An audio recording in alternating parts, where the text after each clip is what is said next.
Halo, ketemu lagi di Perempuan Gagal di acara pamer kegagalan bareng saya Ayu Kartika Dewi dan sekarang udah ditemenin sama Kania. Hai Kan, hai Kan, hai Kan. Hai. Kelihatan nggak nih? Kelihatan. Hai semuanya. Yeay, itu dia. Hai Kania. Thank you banget kan udah mau nemenin dan ngobrol-ngobrol dan saling pamer kegagalan. Jadi mau dong dikenalin dulu siapakah Kania? Oh. Siapa ya Kania? Kania di sini temennya Ayu yang kerja di salah satu media namanya Geolive. Gue lulusan UI jurusan ilmu politik. Alright, nah jadi teman-teman yang udah datang ke sini pasti penasaran Kania pernah gagal apa aja. Karena Kania pernah gagal apa sih gitu kan? Kayak apa sih kurangnya dari Kania gitu kan? Kayak pinter banget, kayaknya banyak banget yang bisa diceritakan, banyak banget yang bisa dilakukan. Terus emang pernah gagal apa sih gitu? Nah sekarang waktunya kita mengorek-ngorek kegagalannya Kania ya. Jadi biasanya kalau orang cari tahu kesuksesannya apa, cari inspirasi, di sini kita mau mengorek kegagalan. So far udah ada yang nanya tentang kegagalan investasi.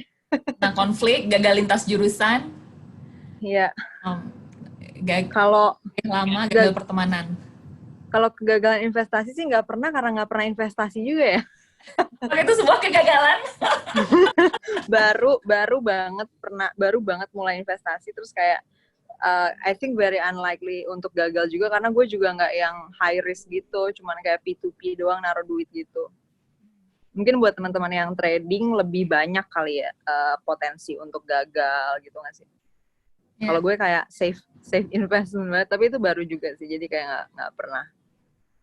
Okay. Terus pengalaman lintas jurusan. Kenapa? Gue. Kalau gue, Ayu dulu. Juga kayaknya ini juga salah satu kegagalan sih kalau misalnya kita ngomong mau jadi perempuan yang merdeka dan mandiri gitu ya. Kayaknya tuh saya tuh nggak pernah belajar soal investasi sih.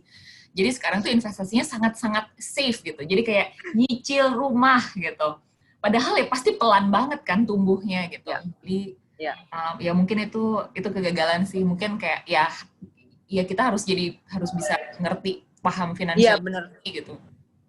Iya benar banget sih. Gue juga ngerasa ada kegagalan di situ dalam artian ada proses belajar yang nggak optimal, di mana gue nggak menginvestasikan waktu dan energi gue untuk belajar di bidang mempelajari informasi itu. Terus jadinya kayak telat gitu nggak sih? Ya maksudnya baru taunya pas udah. Jadi gimana ya, kayak dibesarin dengan orang tua yang juga punya keterbatasan informasi juga, ya jadinya gue tumbuh dengan perspektif bahwa nyari uang tuh caranya kerja, which actually not really bukan pandangan yang benar-benar tepat gitu kan dalam konteks sistem ekonomi yang ada sekarang.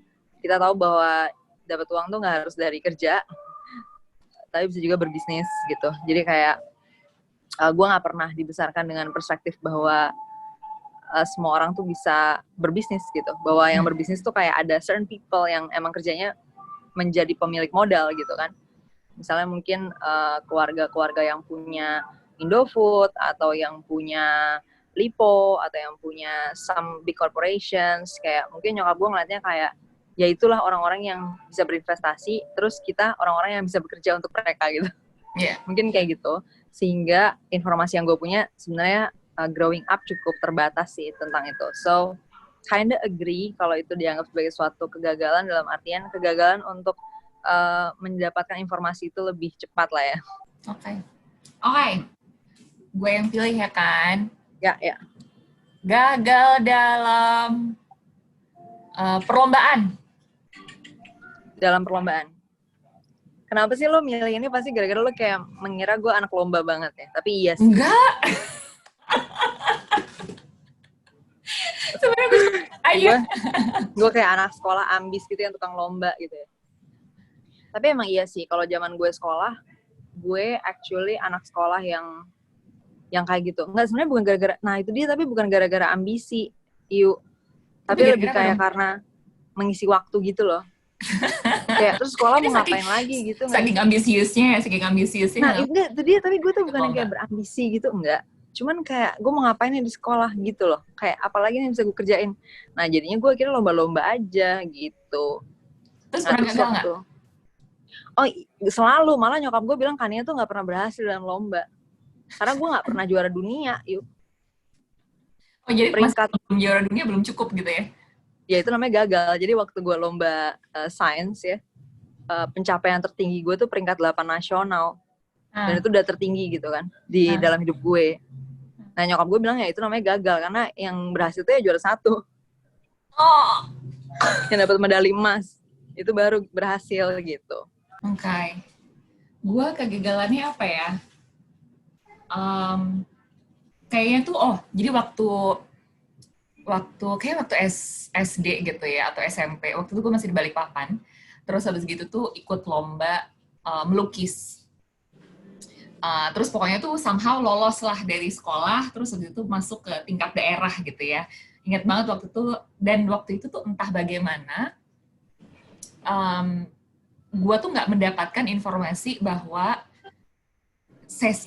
jadi kita masuk ke sesi final, dan di sesi final itu ternyata kita harus menggambar on the spot. Dan ternyata ketika menggambar atau melukis on the spotnya itu, sama gue kayak nggak dapet briefingnya bahwa kita tuh harus menggambar abstrak, sehingga harus membawa cat air.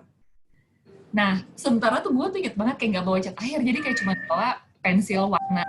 Jadi waktu itu kayak gue inget banget kayak panik kan bokap gue, terus kayak, Dad, manggilnya Daddy kan, Dad, nggak bawa pensil, nggak bawa cat air gitu. Terus akhirnya bokap gue yang kayak, dia kan pulang dulu ngambil cat air gitu. Tapi kayak by the time dia pulang, terus kayak balik lagi kan waktunya udah habis. Jadi waktu itu tuh pokoknya kayak super failed miserably.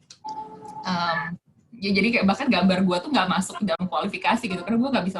Tahu kan kalau gambar cat air yang abstrak tuh ditetesin, terus itu ditiup-tiup. Nah itu tuh jadi harusnya itu yang dilombain gitu. Somehow I didn't get the memo. Jadi ya udahlah, jadi ya failed miserably. Jadi mungkin sampai sekarang nggak pernah melakukan anything yang ada berhubungannya sama menggambar karena gagal. Trauma ya, trauma.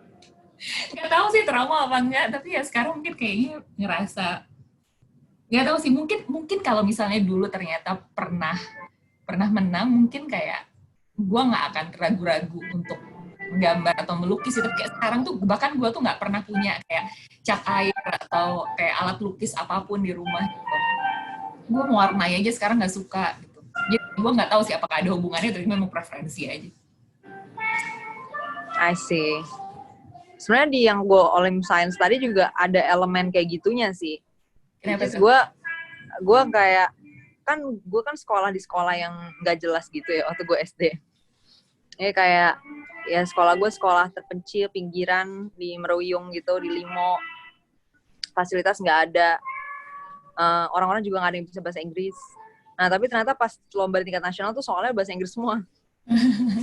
Itu nampol sih, jujur aja gue itu nampol sih. Jadi kayak gue tuh banyak nebak-nebak di antara read between the lines gitu. Kayak gue nyari kata-kata ini kira-kira maksudnya apa ya gitu. Padahal itu kan Olimpiade Science, jadi pas di biologi banyak banget kata-katanya sebenarnya. Kalau pas di fisika sih sebenarnya nggak terlalu banyak ya. Cuman pas materi-materi biologi tuh gila, gue ekstrim shock juga gue. Nah terus kan lolos, terus pas udah lolos gue masuk ke karantina gitu. Itu isinya anak-anak penabur yang bukunya kayak 8, 10 gitu satu orang. Terus gue kayak, gue beli buku satu aja mesti gak makan dulu kali ya, gitu. Jadi, Tapi kayak gitu aja udah peringkat 8 nasional.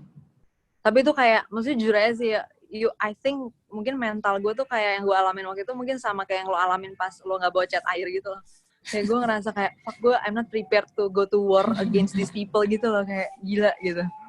Kayak gitu, kayak gue gak punya equipment yang proper gitu, tapi gue juga nggak sama kayak lo, kayak man we just keep going. Gue tahu ada kesalahan di sini, tapi gue tetap enjoy the experience gitu loh, bahwa gue juga nggak ngerasa bahwa gue harus curse these people yang punya privilege untuk sekolah di sekolah bagus atau buku-buku bagus. Menurut gue they can have different starting point dengan gue, tapi bukan berarti gue juga nggak bisa going somewhere dari titik dimana gue berdiri waktu itu.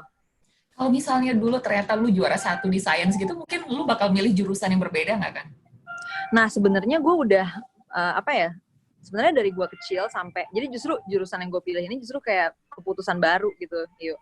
Jadi gue dari SD sampai SMA kelas 1 tuh gue masih firm dengan gue pengen jadi medical researcher karena gue suka banget genetics ya terutama.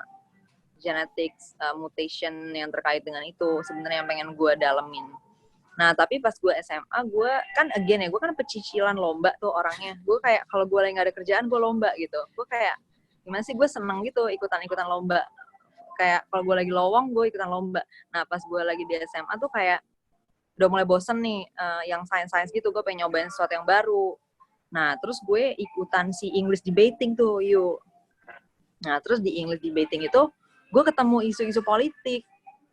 Di situ gue kenanya, kayak gue kaget gitu. Soalnya pas gue debat tuh ternyata ada ranah di luar dari ranah objektif yang biasa gue teliti di dalam sains, yaitu ranah moral gitu. Ketika lo membuat hukum, itu ternyata kayak lebih kayak tergantung preferensinya si orang-orang yang ada di legislators ini, ya nggak sih, yang ada di legislatif, yang ada di eksekutif. Mereka maunya ngapain, itu kayak nggak bisa diputusin kayak lo tinggal nyari pembuktian empiris typically kayak yang lo lakuin kalau lagi penelitian sains. Jadi di situ gue kayak langsung tertarik banget gitu, belajar ekonomi, belajar politik, belajar hukum. Terus karena gue ngerasa nggak familiar dengan itu, gue jadi tertarik buat ngambil jurusan politik gitu. Itu kayak baru kelas 2 SMA gitu justru kebentuknya. Lumayan cepet juga ya, jadi kayak lu bertahun-tahun udah pengen jadi medical researcher, terus kayak di 2 tahun terakhir tiba-tiba kayak Nah, karena gue juga nggak mikir gini sih. Jadi kayak waktu itu gue mikir gini, trajectory untuk ke medical researcher sendiri, gue juga nggak mikir bahwa gue harus langsung banget gitu loh. Kayak gue SMA terus, ya udah gue langsung penelitian bla bla bla. Gue kayak mikirnya, kalau misalnya anytime gue pengen ke situ lagi, gue ngerasa kayak gue bisa, I think I can gitu. Jadi pada saat itu kenapa gue kuliahnya ngambil politik, karena di situ posisi gue lagi penasaran banget sama itu gitu. Jadi gue adalah termasuk satu dari mungkin sedikit banget orang yang kuliah untuk kuliah gitu loh. Gue kuliah tuh memang pengen belajar aja tentang itu, bukan kayak gue pengen jadi someone dari jurusan itu gitu. pengen kerja di mana gitu. Hmm. Interesting. Oke, terakhir kali kan, lu cari satu topik yang pengen kita pamerin. Gue sih kalau misalnya ngomongin kegagalannya, buat gue kegagalan terbesar gue actually adalah di dalam keluarga sih, di dalam posisi gue sebagai kakak sih actually, gitu. Gue nggak tahu sih orang lain pernah ngerasa kegagalan kayak gini atau enggak, karena sebenarnya jujur aja kalau misalnya, jadi kegagalan gue tuh kayak nggak ada bukan gara-gara gue nggak gagal, tapi gara-gara gue juga nggak mengejar itu anyway.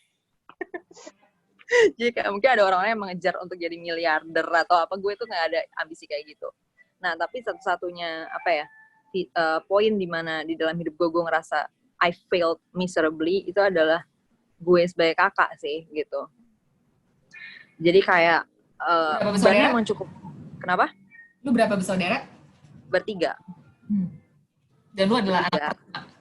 Gue anak pertama, yes. Gue kayak terlalu, I think gue terlalu egois dan kayak gue stay di dalam comfort zone gue for a long time aja, dimana gue selalu ngerasa ya everybody takes care of their own lah gitu. Tapi gue nggak ngeliat bahwa it's actually not working that way, karena ya posisi natural initial capital yang gue dan adik-adik gue punya juga pastinya berbeda.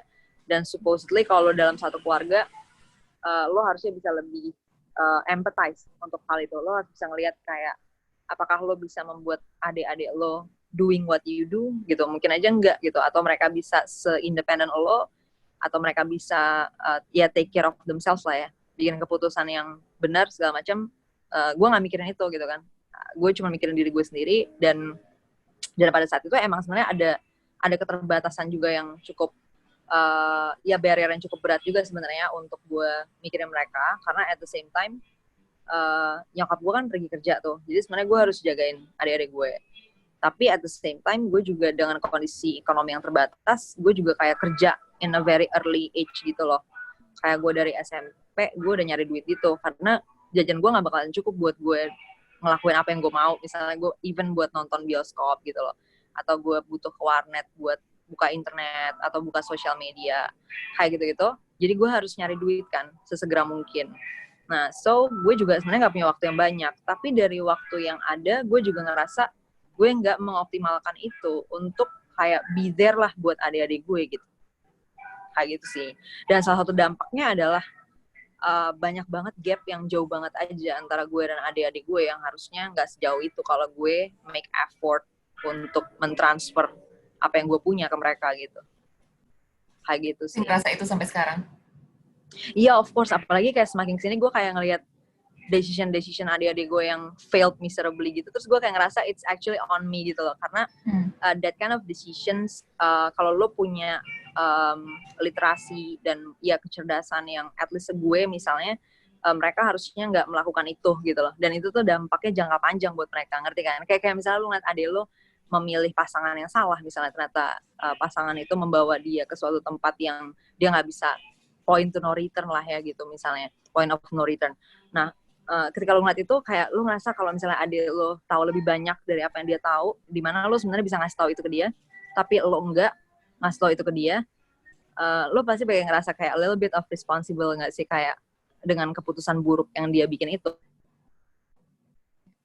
Ya. Paham. Tuh, karena udah ngejalanin titik itu duluan kan, maksudnya lo selalu jalan duluan nggak sih kalau lo jadi kakak kan, kayak lo udah misalnya kalau lo tinggal di suatu tempat gitu misalnya di hutan, lo pasti udah mengeksplorasi hutan itu duluan sebelum adik lo.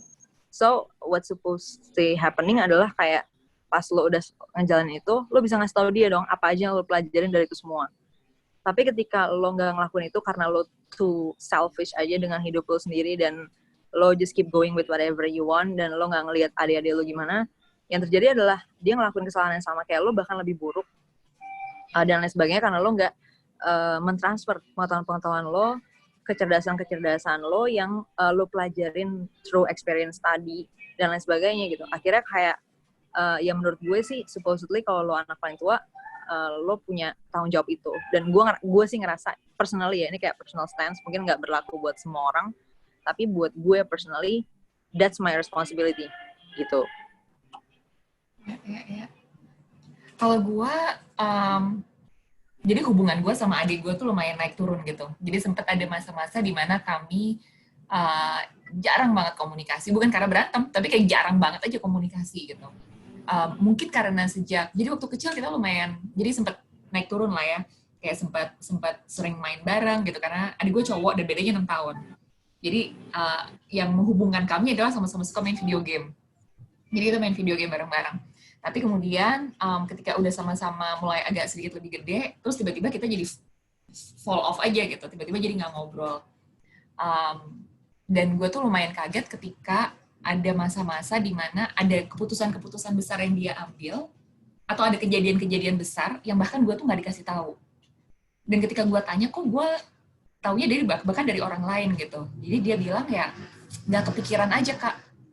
Kayak misalnya dia nikah gitu. Itu tuh kayak tiba-tiba aja gue dikasih tahu sama nyokap gue, mbak itu ada lo mau nikah gitu. Terus kayak wow, kayak gue bahkan nggak tahu dia mau nikah sama siapa. Ya mungkin gue tahu lah, kayak mungkin gue tahu pacarnya siapa gitu kan. Tapi kayak I didn't know whether it was dia bakal nikah sama orang ini. Terus ketika adik gue punya anak, itu bahkan gue juga nggak tahu tuh.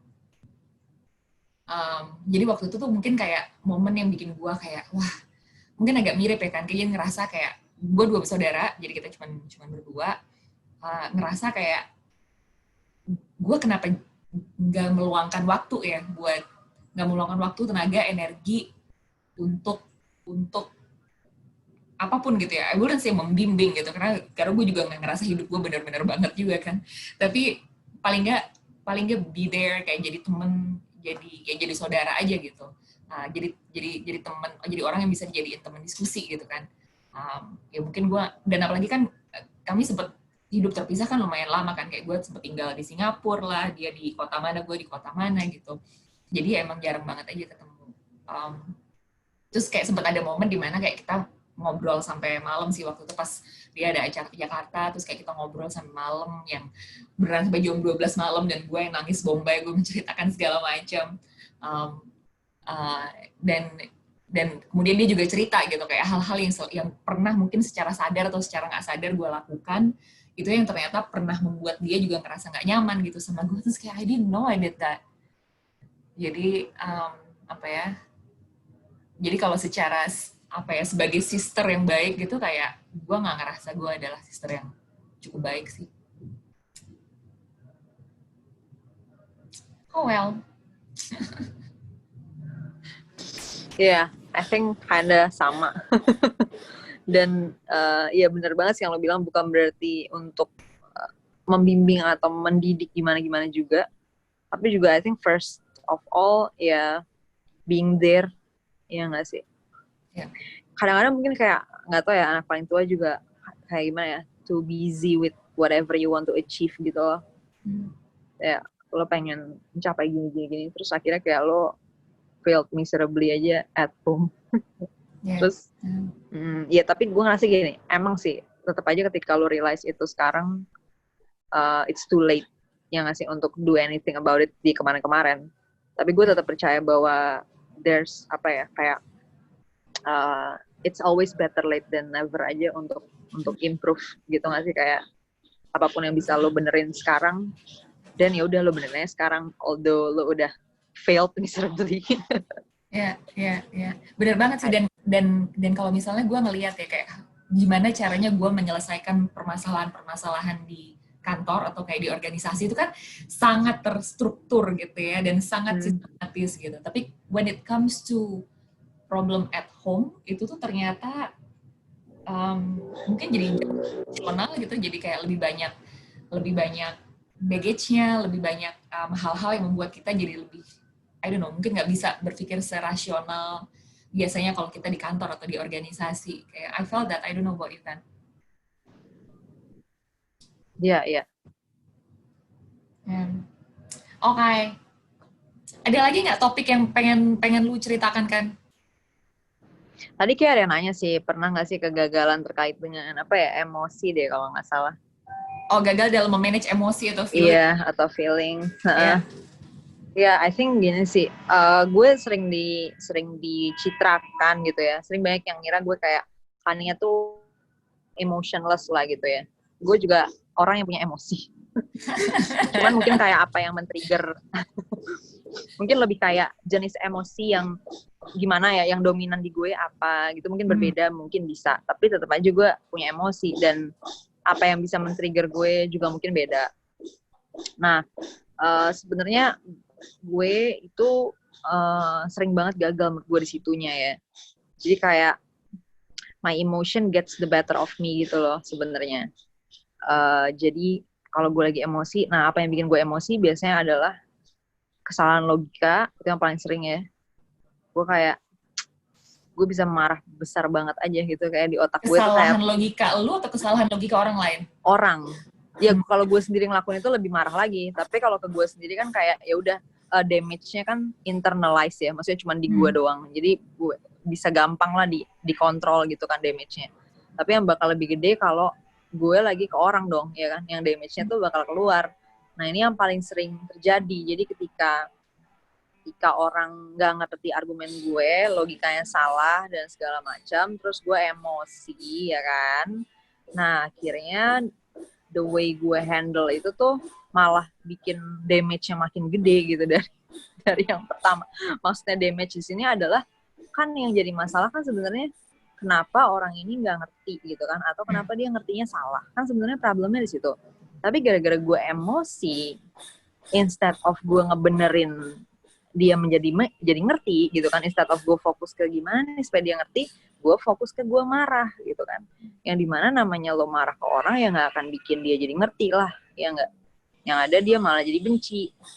Nah akhirnya ini malah kayak menambah masalah baru. Menurut gue ini kegagalan gue yang paling sering banget terjadi ya kalau gue lagi triggered sama suatu argumen.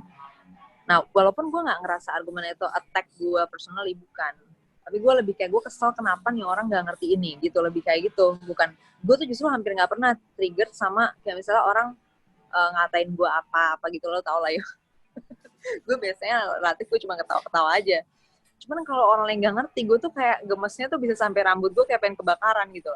Nah terus cara gue untuk jadinya gara-gara gue emosi, salah memanage emosi gue, tadi yang gue bilang keluarannya jadi salah ya kan lo tau lah ketika lo lagi emosi, pas lo lagi ngejelasin malah jadi salah kan, pilihan-pilihan kata lo salah, kalimat-kalimat lo salah, gerubukan gitu ya, pilihan-pilihan kalimatnya gerubukan, akhirnya hasilnya malah bigger damage dari yang di awal tadi ya kan.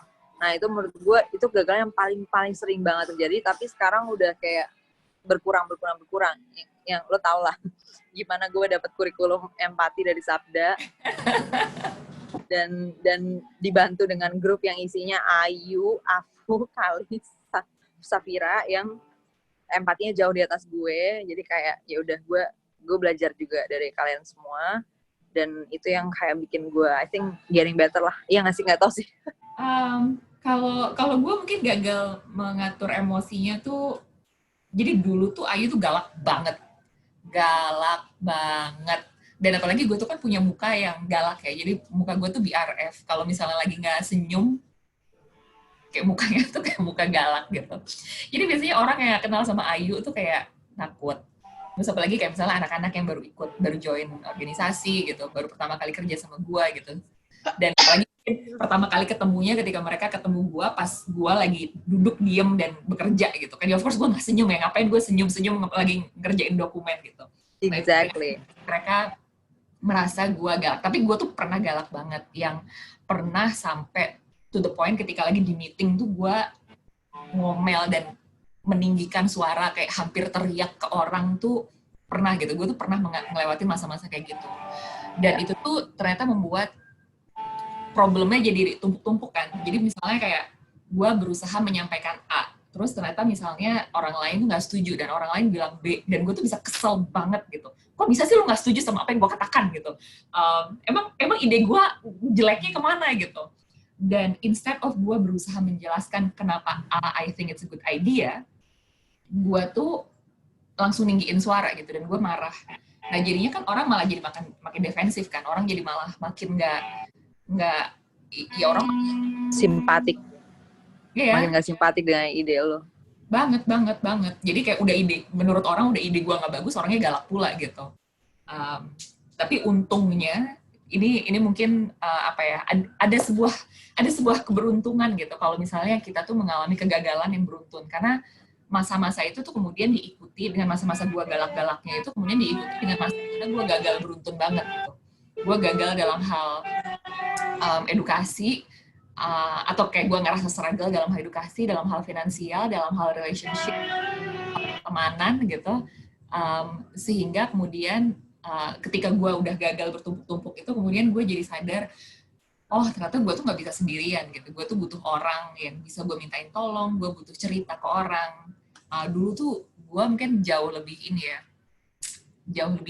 songong lah daripada yang sekarang gitu. Kalau dulu tuh kayak I don't need other people, kayak I can do it all by myself gitu. Kalau sekarang jauh lebih, ya moga-moga jauh lebih inilah ya, jauh lebih paham bahwa I cannot do it all, kayak I need help. Begitu. Itu tuh waktu itu pas gue di US tuh, jadi itu 2 tahun yang menurut gue masa paling rendah lah ya, gue ngerasa gagal dalam multiple aspects in life gitu. Jadi orang-orang yang kenal sama Ayu before and after tuh katanya emang kayak katanya ketemu sama orang yang berbeda sih. Nah lu ketemu sama a better version of Ayu ya already. Ayu udah ini. Tapi kalau di gue lo udah justru lo ngalamin, maksudnya lo ngelihat perubahan gue ya. Iya. Kayak lo kenal gue udah lumayan lama, dan proses itunya kayak lagi justru pas banget. Lo masuk ke gue tuh pas gue lagi dalam proses mau belajar di bagian yang gue gagal tadi. Kalau gue ketemu lo udah selesai tuh ya, jadi lo justru udah lagi trajektori naik dalam aspek itu ya, tentu saja dalam aspek lainnya. Iya, dalam aspek collaborate with other people and then getting people on board dengan your idea gitu, big idea yang pengen lo execute. Tapi ini juga by the way, gue juga kayak pernah ngalamin ini dulu.